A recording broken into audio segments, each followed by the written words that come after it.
All right. Uh, we're live, right? So simple, yeah. All right. Very good. How are you, Matt? I'm excellent. How are you doing?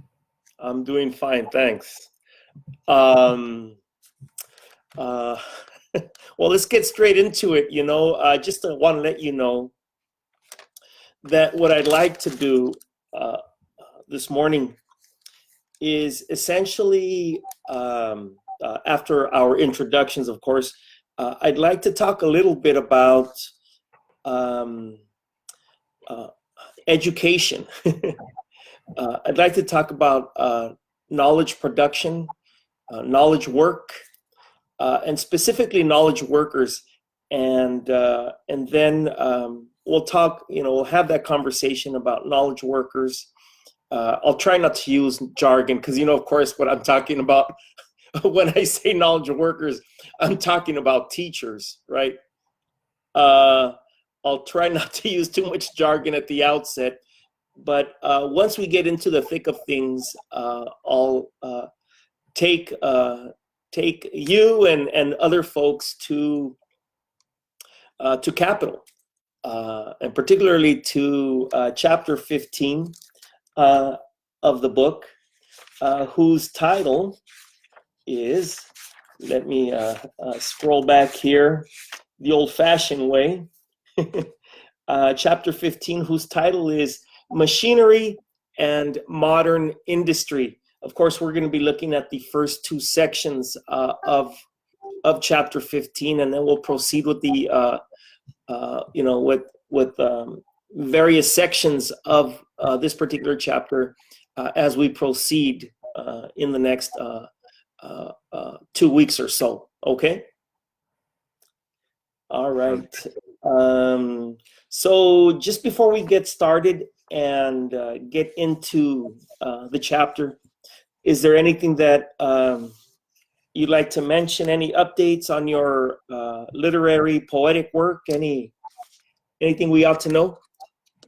Got a release date for C on Second Floor. It's going to come out January 20th, 2021. All right, perfect.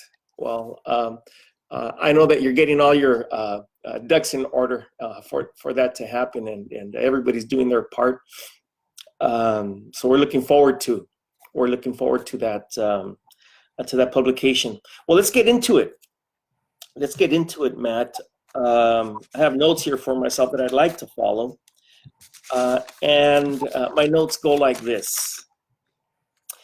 The education of children transformed from the task. Even before I go there, I must say that I've been an educator one way or another. I think I mentioned it before. I've been an educator one way or another since 1986. I began as an undergraduate student, and we ran an after-school program over in I think it was the East Side, Santa Barbara, Franklin Elementary. And since then, of course, I've worked at various in various stages of the educational pipeline, as they say. I've worked grade schools, I've worked junior highs. In fact, one of my first jobs was working at Santa Barbara Junior High, and then, of course, I did high school stuff, and I did adult ed following high school, and of course, now I'm doing university work. So I've worked throughout the educational pipeline at all stages of instruction with all ages of students. So having said that, I consider myself a knowledge worker. I consider myself in the business of knowledge production. And this is what brings me to chapter 15, as it were, and informs my reading and interpretation of chapter 15. So, having said that, Matt, I'd like to begin by sharing that education of children transformed from the task of itinerant male educators 125 years ago to factory-like schools where constant capital, that is the costs to capital, the investments to capital, the ones that ate at a capital's profits, right? To factory-like schools where constant capital costs were reduced 100 years ago. In fact, where women became its principal employees. Now, in the last 20 years, digitization has not only exacerbated patriarchal and racist conditions in schooling that is inattentive to its history and to its role in history, but has even closed schools themselves and left socialization of children, socialization of tomorrow's generations, right, in the most extreme cases, to robots and algorithms. I wonder, certainly this is not hyperbole. This is in fact what is taking place. I just don't know to what extent. I don't have a count, as to the number of hours, for instance, that teachers have been displaced, knowledge workers have been displaced, and those corresponding number of hours in which children are guided in that time frame by interaction with a robot and its algorithms by way of a computer screen, laptop, cell phone, etc. Anyway, I want to begin discussion today on that dystopian on that dystopian note. Matt, your thoughts? Well, I mean, I think the number one thing there's a couple things we have to understand, because we tend to romanticize certain things. So right now we have a situation during this pandemic where people are logging into class and doing all this kind of thing like that, and there's all this like hand wringing and worry and concern, and much of it legitimate about about the nature of education, what's happening to it, right? But we treat the chalkboard and the teacher in front of a chalkboard and speaking to 30 students, a high level of romanticization. Was it with me? Go ahead. I'm sorry. With a high level of romanticization, right? Yeah. As though it's something that has been here from time immemorial. Yeah. But as you spoke, it has its roots in kind of an, I don't know. I mean, I don't call it the Industrial Revolution, but but America's becoming really, at least in this country, America becoming a very industrialized nation, and training people for factory work and training people for a highly segregated economy. To be honest, I mean, that's why you have all these distortions and inequalities. But that's where that comes from. The teacher in front of the chalkboard, and doing that. It comes from the need to train people for very specific stations in the economy, right?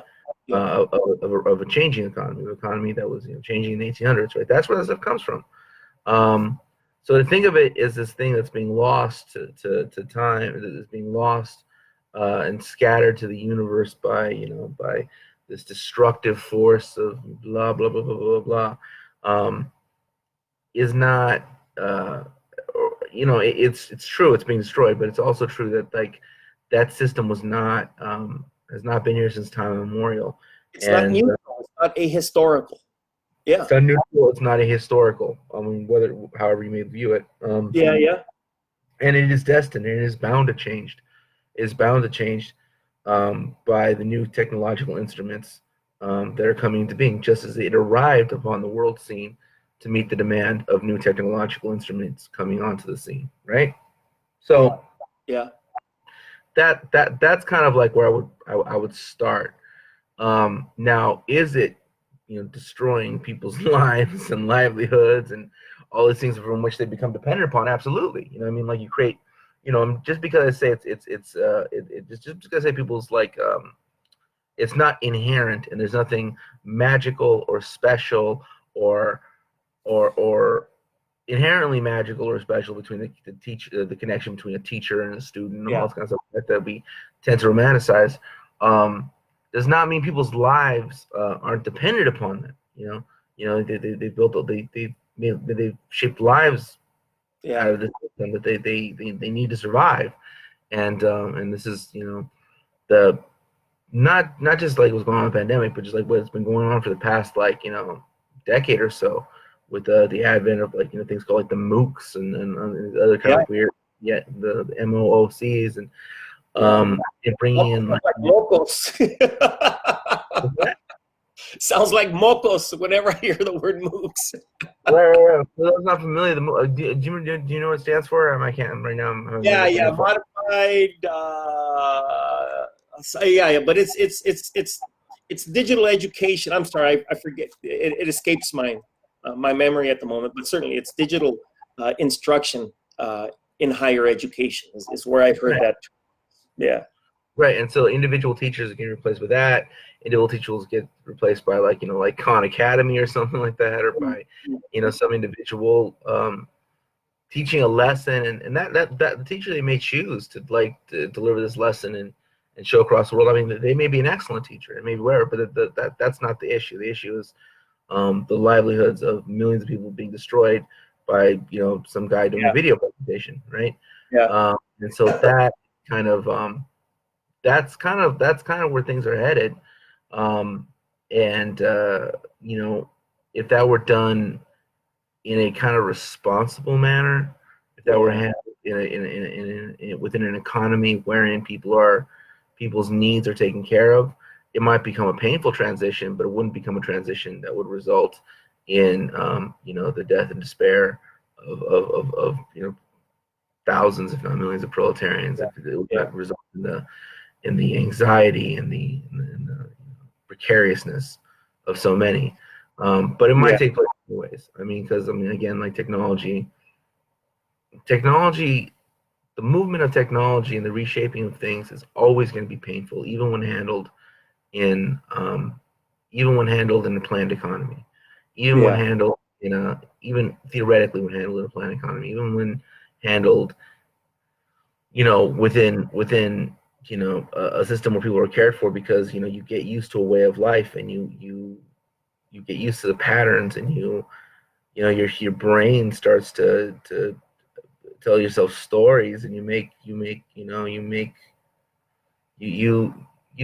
begin to, whether you love or hate the rhythms of your life, they're yours, and you kind of get attached to them.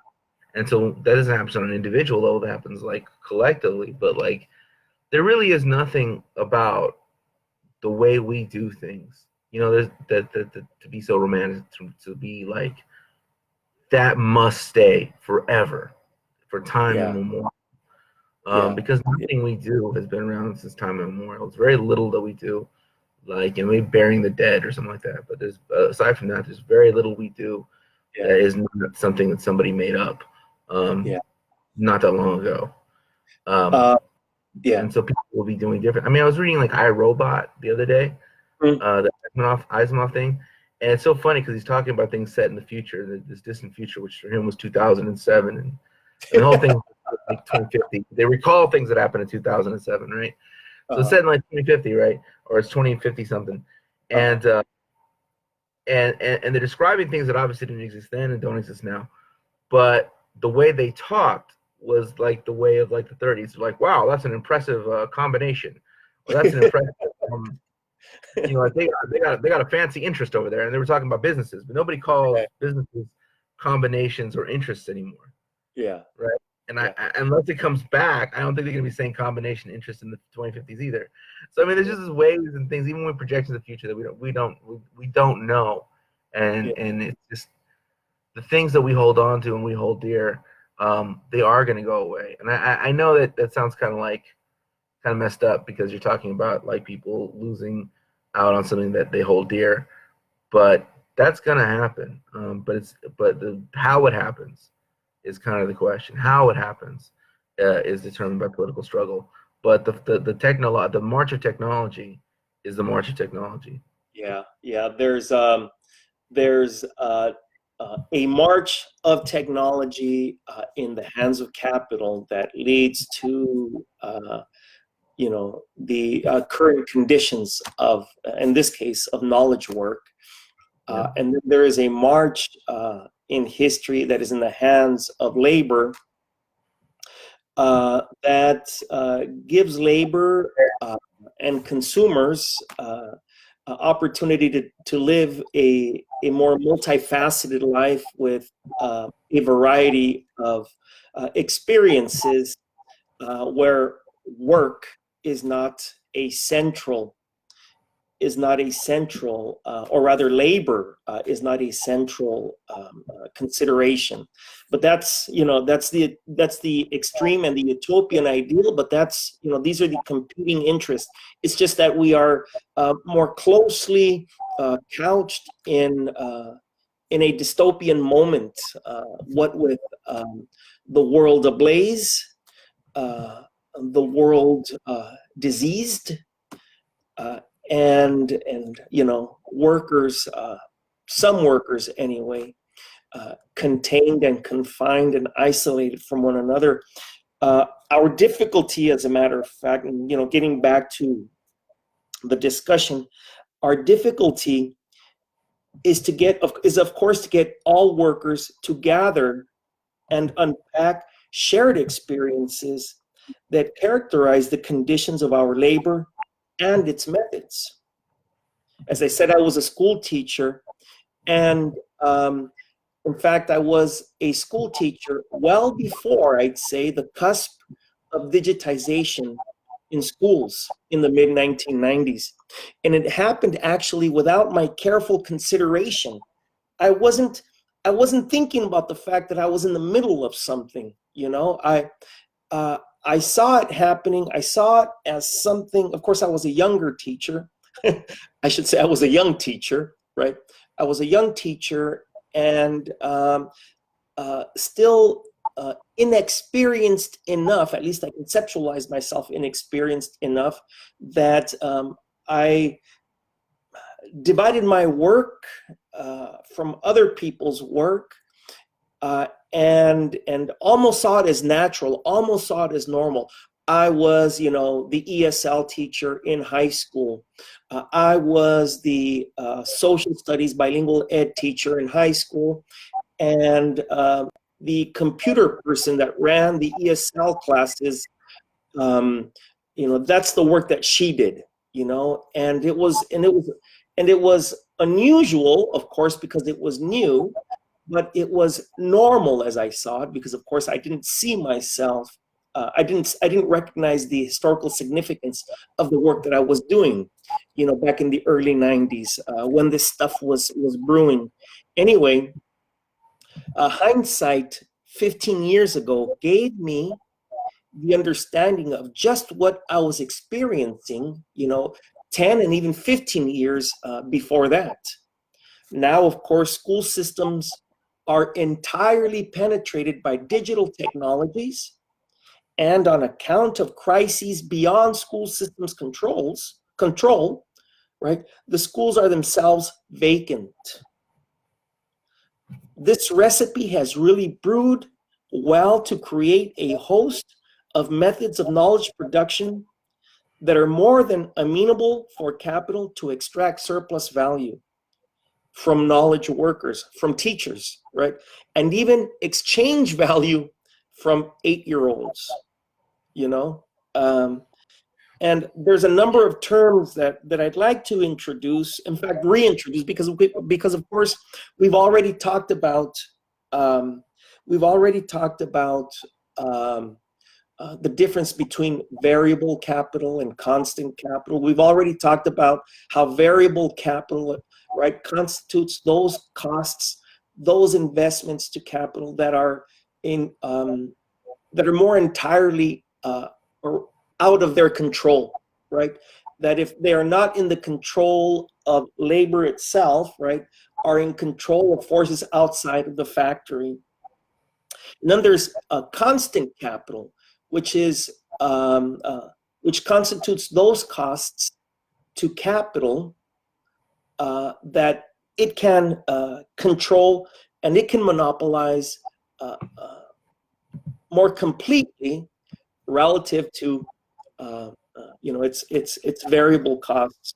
Anyway, and I'd like to talk about then the the ways in which capital organizes, designs the factory, designs the spaces of production, be they the classroom, be they the school campus, be it in fact the university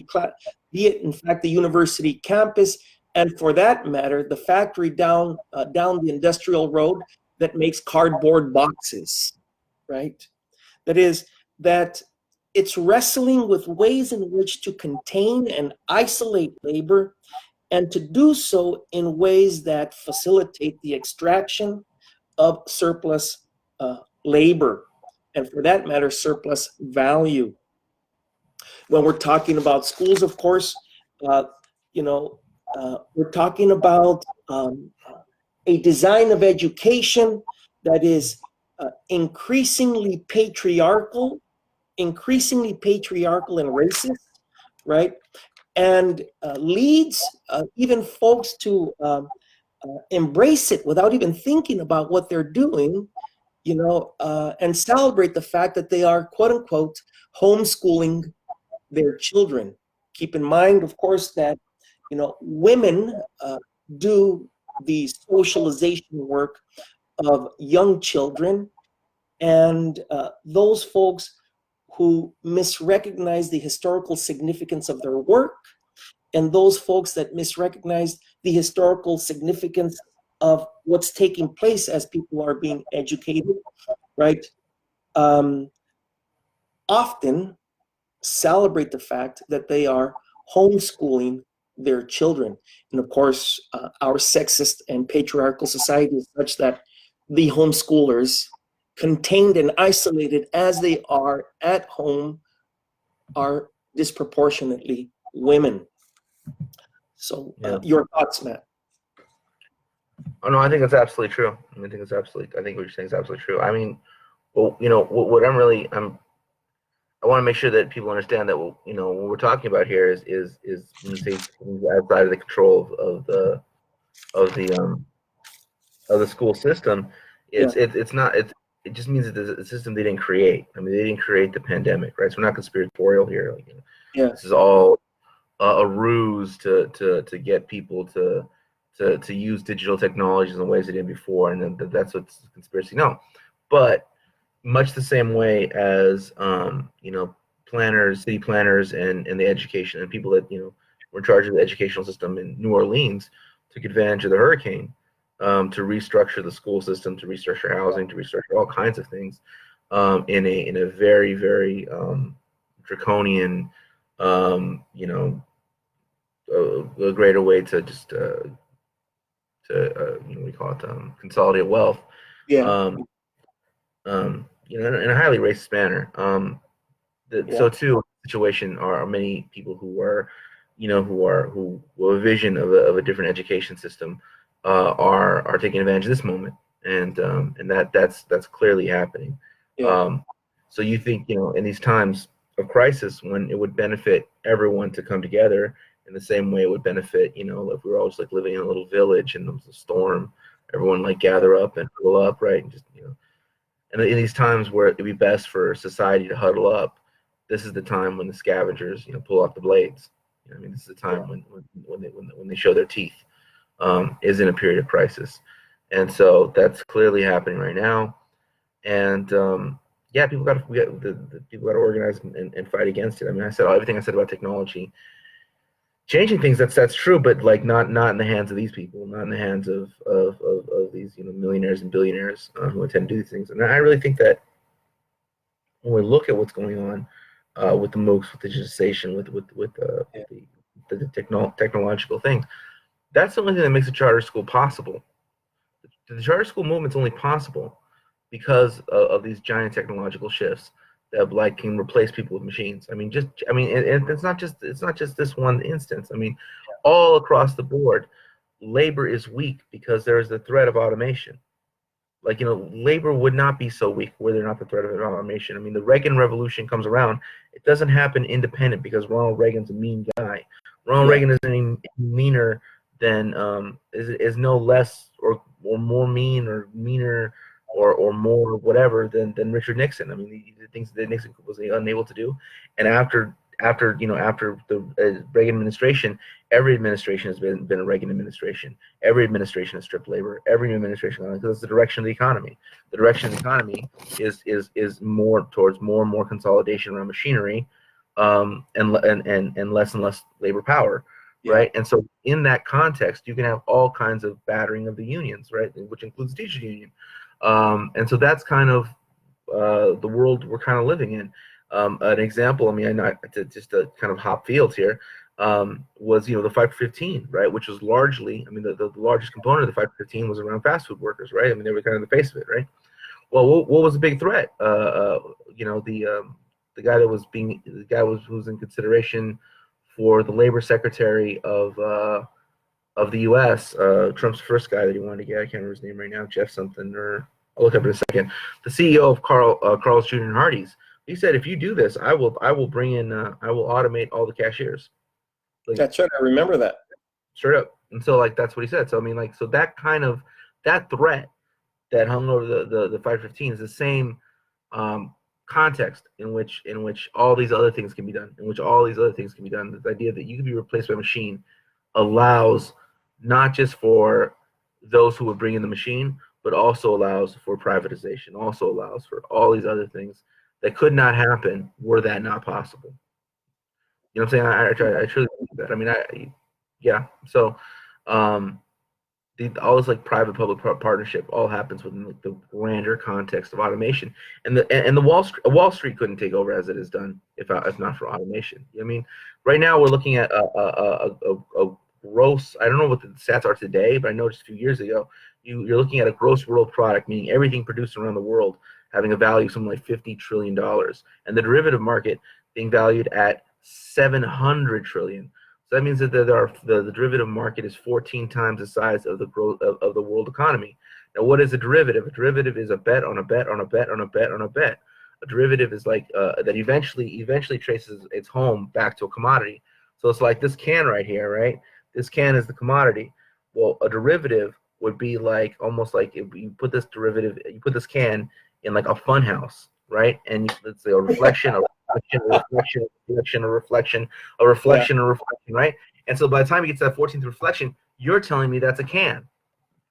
You know what I'm saying? You're telling me that's a can. That 14th reflection of that reflection is a can. And it is not. But that's what's keeping the world economy afloat.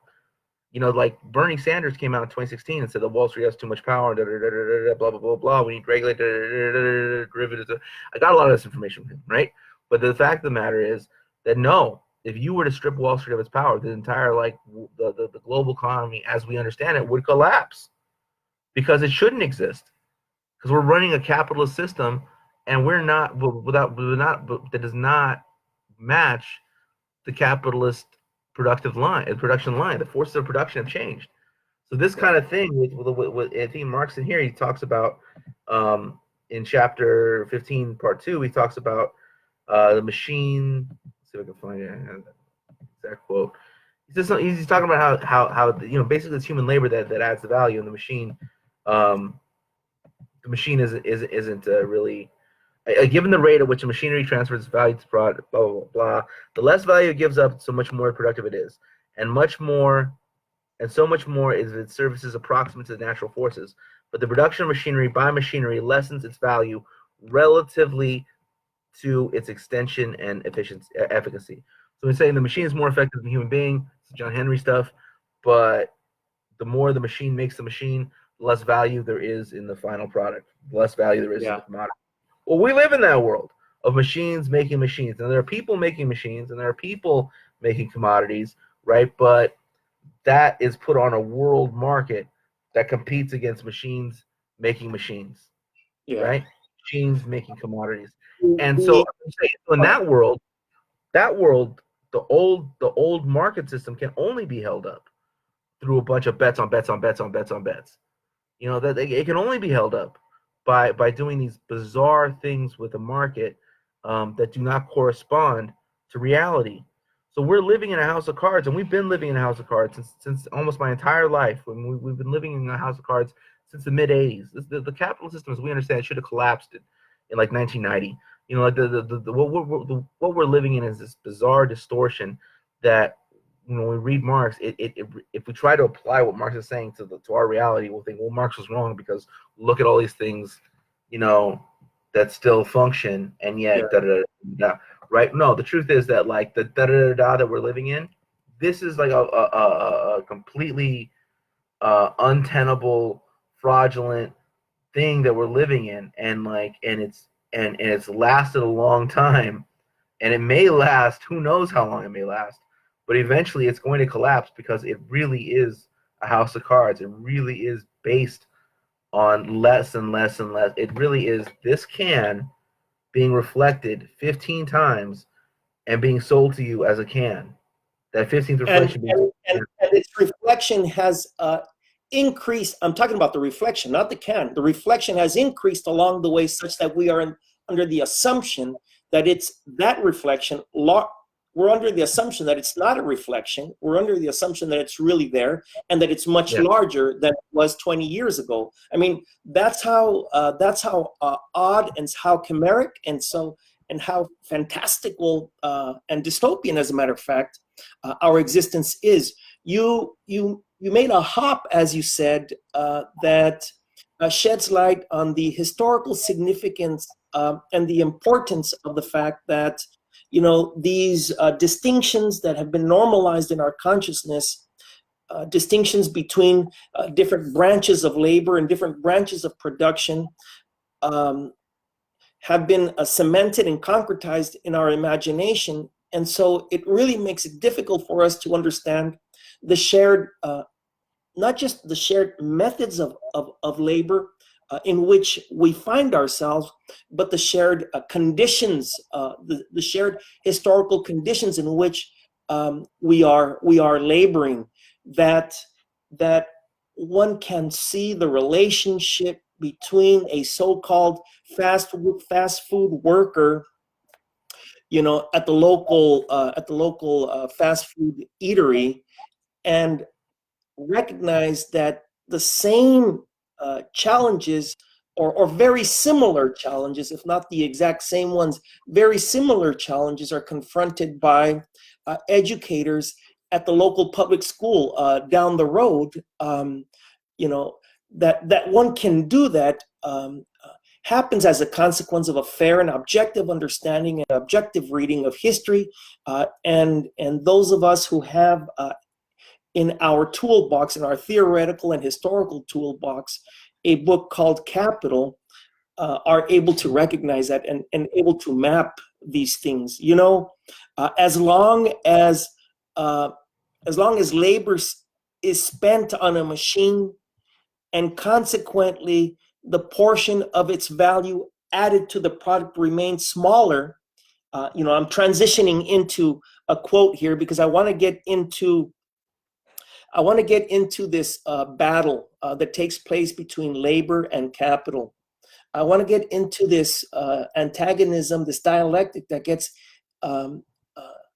characterizes the relationship between capital and labor, and I want to do so by turning to a particular quote in Kapital, in this particular chapter, and the quote goes, "As long as the labor spent on a machine," and talking about the production of machinery, as long as the labor spent on a machine, and consequently the portion of its value added to the product remains smaller than the value added by the workman to the product with his tool, there is always a difference of labor saved in favor of the machine.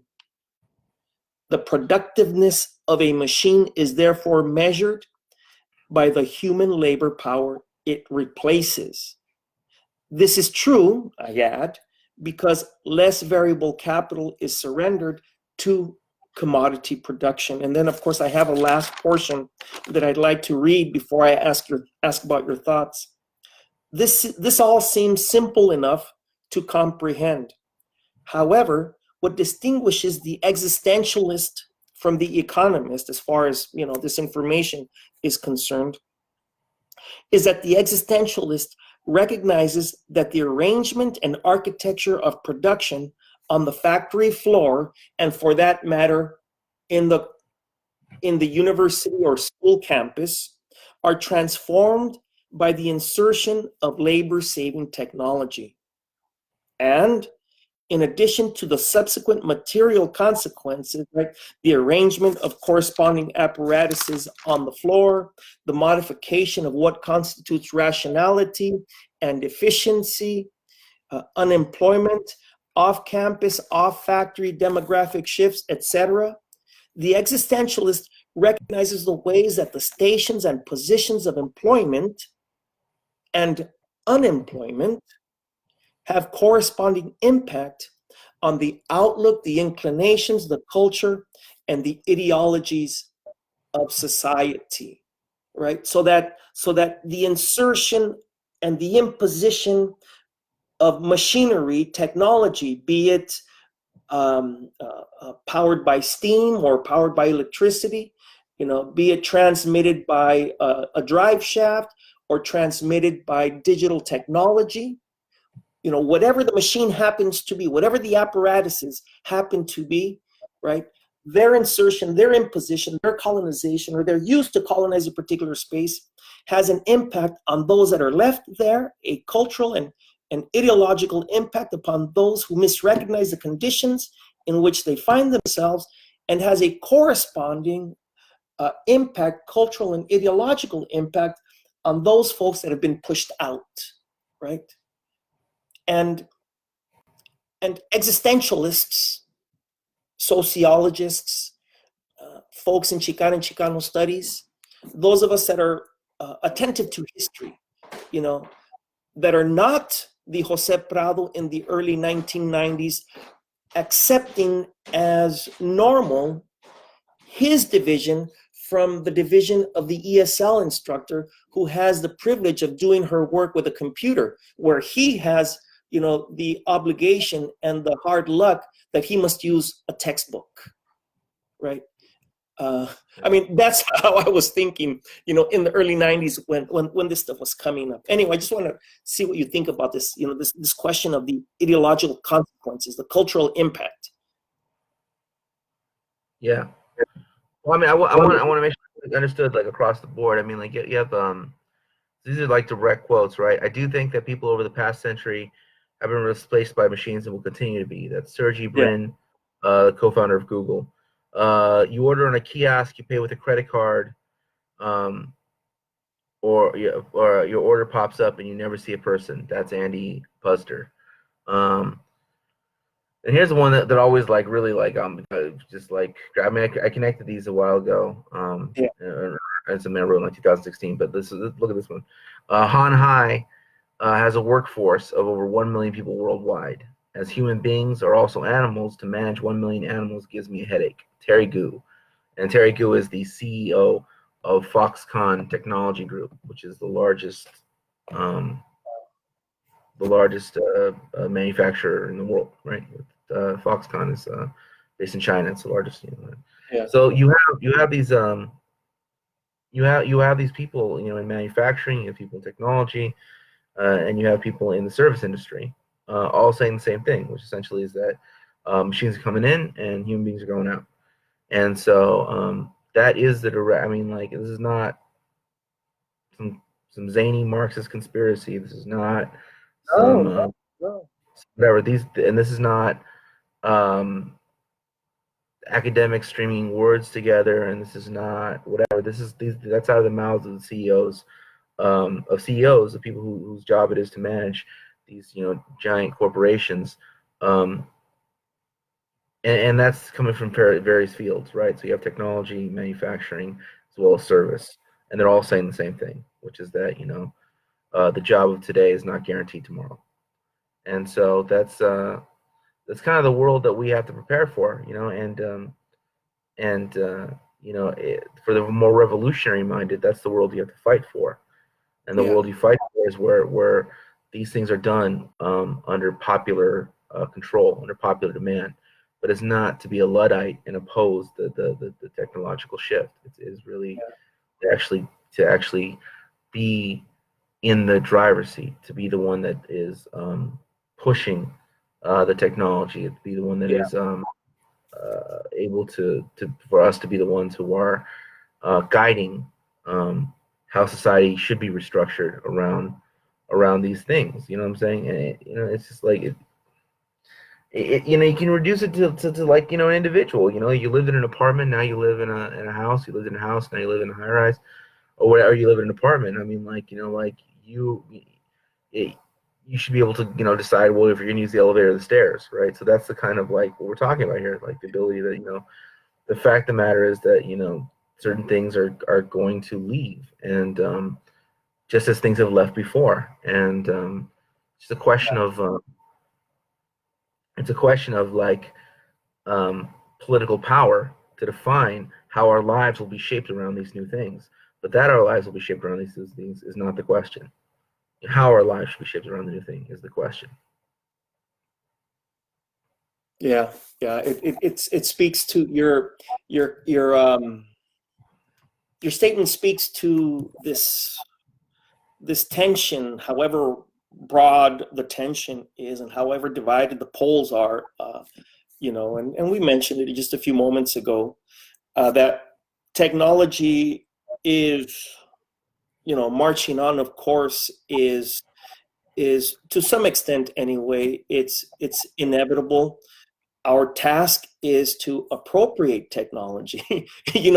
Our task, those of us who are actors in history, right, is to recognize that technology is used against labor, and then labor's task, a labor that recognizes that it is a class for itself, right? Then labor sees that it is its task to control the levers of technology in interests that that satisfy their humanity and that liberate them. I want to get at this question of the cultural impact, and even the biological impact of the imposition of technology in factories and spaces of production. And I want to do so by returning us to a preceding chapter, and a quote from a preceding chapter. I forget the actual chapter at the moment, and I'm not about to rummage through the book to identify the chapter, but those that have been with us throughout these last 6 or 7 months know what it is I'm referring to when I say that there's an opportunity to contemplate this particular quote. Marx wrote in a preceding chapter, the worker, and of course he's using masculinist language here, he opposes himself to nature as one of her own forces, setting in motion arms and legs, head and hands. By thus acting on the external world and changing it, he at the same time changes his own nature, so that those of us that are manipulating technology, those of us that are manipulating machinery, are effectively changing our own nature. In the end of chapter 15, the end of chapter 15 continues to be relative here, as far as this question of what I'm calling the impact of structural conditions on human consciousness, and the impact of structural conditions even on human biology, physiology. In the end, chapter 15 then continues to be relevant. Certainly, the machinery of the 19th century, about which Marx wrote, is itself obsolete. But the mode is the same, i.e., it generates relative surplus value given the demands of labor, its variable costs, and its variable cost. Today's machinery has not only replaced 19th and 20th century techniques, tools, and machinery, consider computer numerically controlled robotic systems, but it has facilitated offshore production that exacerbates labor's capacity to intervene in industrial production and regulation. This may not be the case 100% of the time. However, contemporary outlooks, inclinations, culture and ideologies often misrecognize the link between structure and ideology, the link between ontology and epistemology. And these are likely to miss the historical significance of the seemingly neutral cultural innovations. I think about, cultural innovations, contemporary digital artifacts, and their relationship to, and their correspondence to the material world, beyond them in and of themselves. And I think about digital toys. Those of us that contemplate digital toys may not really normalize, may see that digital toys, be they, whatever game one plays on the computer screen, for instance, may recognize, right, that they don't really promote violence, but often we misrecognize the fact that they certainly correspond, these digital toys certainly correspond to a more stationary and immobile adult existence than the adult world children in earlier generations inherited, right? So that the insertion of these machines, these apparatuses, may appear to be neutral. In this case, when we're talking about those car games, I don't play digital games on the computer screen, so I don't know the names of them. But I know that there is, there's a game about stealing a car and shooting them up and so on, right? There's the claim out in society that these toys promote violence, but really there's no evidence to demonstrate that they promote violence. And what I'm saying is that stationary and immobile as children are when they are playing these games, right? There's a corresponding level of immobility that awaits them as workers in the future. Now, is that by design? I don't have enough evidence to arrive at any kind of claim as far as that goes, but certainly there is, there's a correspondence there. And such is the case then with, technology in other spaces and other institutions, technology in the spaces that are reserved for learning. Your thoughts, Matt? I mean, it's a lot to wrap your mind around. It's a lot to wrap your mind around. I mean, yeah, no. Yeah. It's going to reshape everything. I mean, it's reshaping everything. It's reshaping the way we interact, the way. Yeah. I mean, but it's just there are things that like are already available. Like it's not not in the distant future. It's like already here. That it's just a question of implementation and will people accept it? Like for instance, like automated cars and automated trucks, right? Yeah. I remember doing a study on this. There's something like, the majority of states, the number one, I forget what it is, but the number one, I don't know if it's a pure majority or if it's something, but it's in the 20s. Yeah. So it's almost half the country. The number one job throughout half the country is a truck driver in each state, right? And we keep hearing about this new digital economy we live in, but it's a truck driver, so it's a holdover from the industrial economy. But the minute that automation is applied to truck driving, right? What kind of devastation is that going to create? But that technology already exists. They already have the technology to do like an automated truck, an automated mobile. So that already exists. The question is that people aren't willing to accept it. So you have a truck driver getting sleepy and falling asleep because the hours are just far too intense, and there's tragedy. Well, that's an individual tragedy, right? But if an automated truck, crashes into somebody, Well, now that's a social thing, right? Because it's new, right?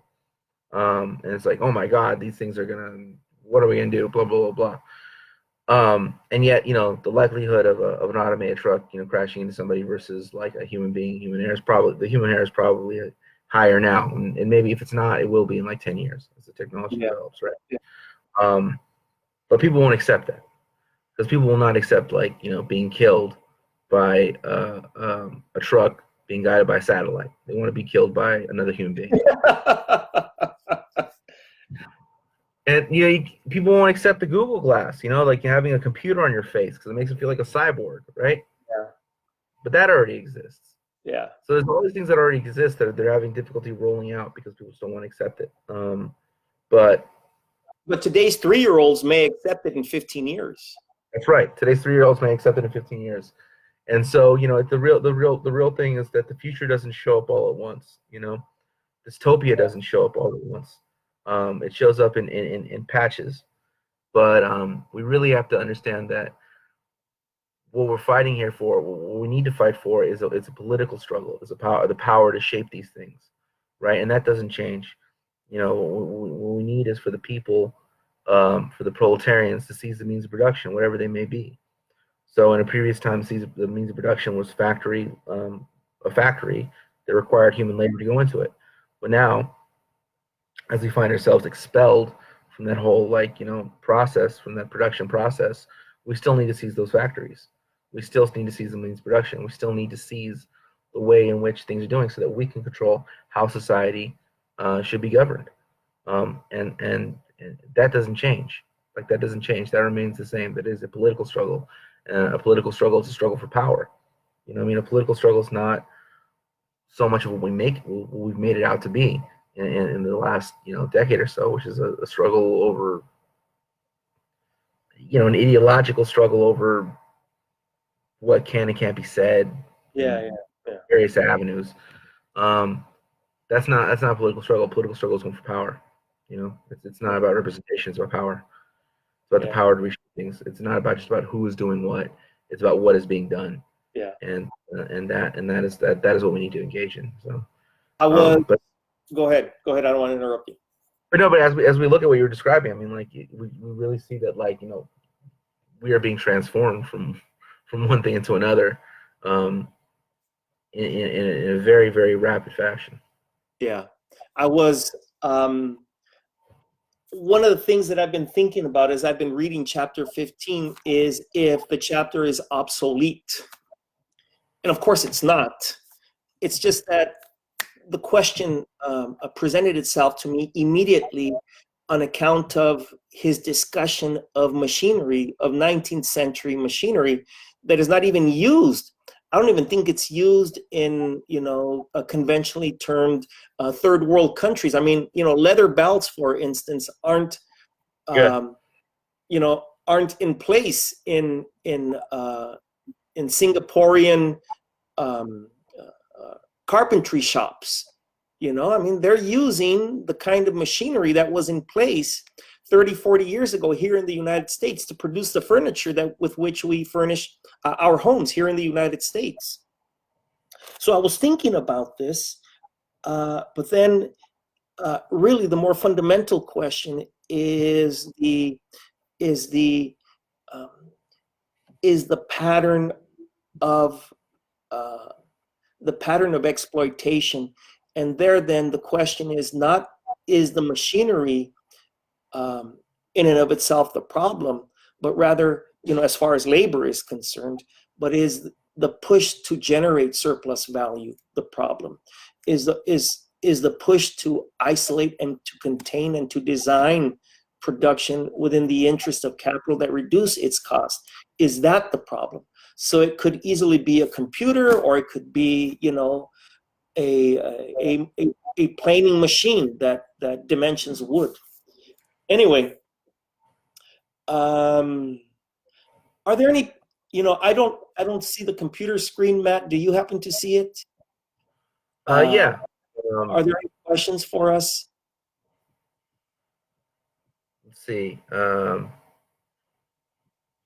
Warren Zen says our technology had surpassed our humanity. Hassan brings up Grand Theft Auto. That's the one. That's the one. Grand Theft Auto. I've never played it. I've seen the billboard. This is kind of like, this is a little bit like the Zoom where I can't see all the questions. The Be Live is still the best for all the questions. Dust says that's why he reads the Wall Street Journal. I suppose that's in reference to talking about, this is coming from the very mouths of the CEOs. Dust was good to help us get out some shares today. Karina helped by making the flyer. So we got a lot of angels out there looking out for us in our continued discussions. All right. So. All right. Why don't we bring our show to a close this morning, Matt?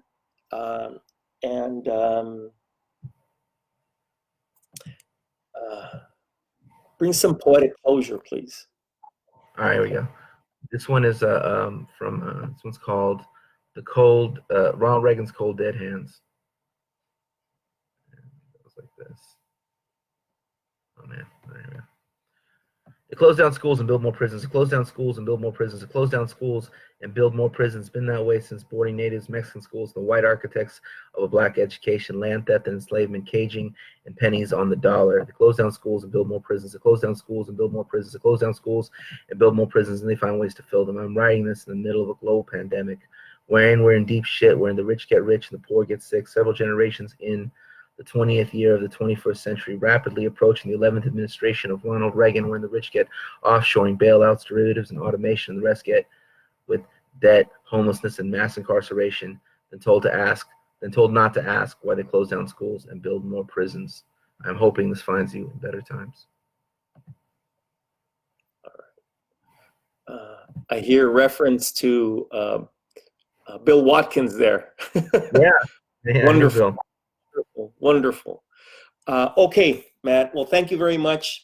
I look forward to our continued discussion. Chapter 15 is probably the largest chapter in the book. I think it's about 150 pages. At least it is on my edition of Kapital. And so we'll take it chunks at a time, so that we can give the material justice. I want to finally say that whenever I find myself reading a particular chapter, I'm amazed at how easily I made transition from one chapter to the next. And I've learned over time, of course, when I've read about other people, when I've read other people's work, people who write about Kapital and people who write about Marx's scholarship and writing more generally, that he is strategic and careful to insert and introduce terms in one chapter such that they are more fully developed and understood in subsequent chapters. And thus is he weaving his web much like the spider does in one of the preceding chapters, and we understand the map of Kapital more completely as we go along. Closing words, non-poetic. Thank you for joining us, and join us again next week. Absolutely. Thank you very much. All right. All right. Bye-bye.